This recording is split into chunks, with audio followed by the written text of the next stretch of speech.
Hi, I'm Chris Mueller. We've been talking about discipleship, and I think it's important to remember that disciples weren't the best and the brightest. I mean, when Jesus called people, he called kind of a random assortment. Peter was a fisherman.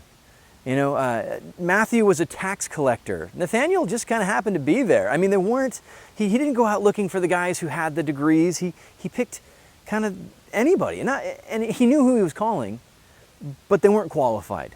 I think that's the important part. They weren't qualified, they weren't prepared, they weren't ready. But Jesus looked at them and he said, "Follow me." Important. There's no question mark after "follow me." He wasn't like, "Hey, follow me." He was like, "Follow me." He wasn't asking a question, he was revealing his will. And so disciples are people who responded to God's will. And what happened is he called them from what they were doing and he called them out into a life of adventure. Every day with Jesus was different. I mean, think about it. He's healing people. He's raising people from the dead. He literally yells at a storm, "Be quiet," and it's quiet. He walks on water. At the end of John's gospel, he looks at these guys and he says to them, "The things that I do, you will do, and greater than these." See, when Jesus called disciples, he didn't say, "Hey, come study me. I want you to really learn about me." He said, "Hey, I think you can be like me. I think that you can go do the things that I do." They weren't ready, but he knew that he could make them ready. See, when you follow Jesus, we're committing to this idea of discipleship.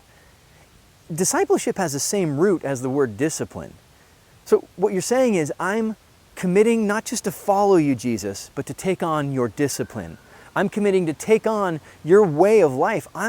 If you think I can be like you, then I'll do what I can to be like you. I'm going to follow in your footsteps. And they used to say they would follow so close that they get the dust of the rabbi on them. That's what they were committing to.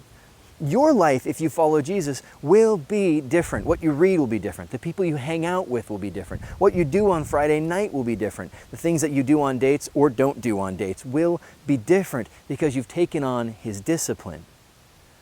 I love it because Jesus doesn't make any promises. He doesn't say, "Follow me and it'll all be rosy." He says, "In this life you will have trouble, but take heart. I've overcome the world." He's saying, "Be my disciple.